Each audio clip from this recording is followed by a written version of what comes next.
राम मंदिर चढ़ावा चोरी मामले में एसआईटी ने सौंपी है 15 पन्नों की रिपोर्ट। चंपत राय की भूमिका भी संदिग्ध बताई जा रही है। नमस्कार, मैं हूं आपके साथ आयुषी गुप्ता। देखिए, अयोध्या में राम मंदिर में हुए कथित चढ़ावा चोरी मामले में एसआईटी ने जांच के बाद प्रशासनिक रिपोर्ट सौंप दी है, जिसमें कई गड़बड़ियों का जिक्र किया गया है।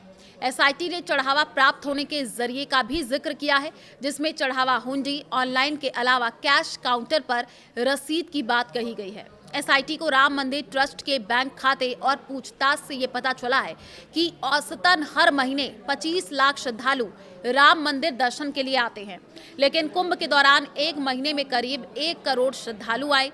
जांच में ये भी पता चला कि औसतन प्रति श्रद्धालु 15 से 18 रुपए चढ़ावा आता है, लेकिन इस चढ़ावे में अनाज, तेल और घी के साथ सोने चांदी के आभूषण का चढ़ावा नहीं जोड़ा गया, क्योंकि इनके दान का कोई ठोस सबूत और साक्ष्य नहीं मिला है। रिपोर्ट में जिक्र है कि बैंक स्टेटमेंट और श्रद्धालुओं के नंबर को देख करके चढ़ावे में बड़ा उतार चढ़ाव देखने को मिला है। ज्यादा श्रद्धालु और औसतन कम चढ़ावे का जिक्र।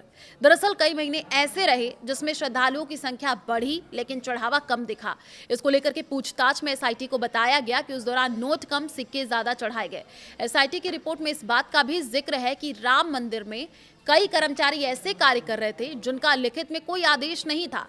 चढ़ावा निगरानी कमेटी की भी लापरवाही। रिपोर्ट में चढ़ावा की गिनती और चढ़ावा निगरानी कमेटी की लापरवाही का भी जिक्र है।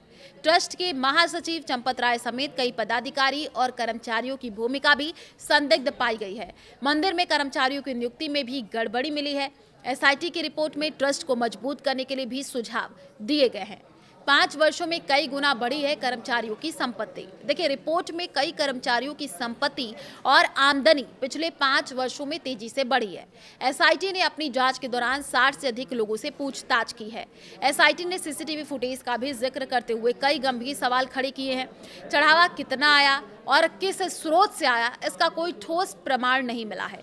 इसलिए चढ़ावा चोरी हुआ, कितना चोरी हुआ, ये सबूतों के साथ बता पाना संभव नहीं है, क्योंकि प्रत्येक श्रद्धालु के चढ़ावे का कोई हिसाब नहीं मिला है।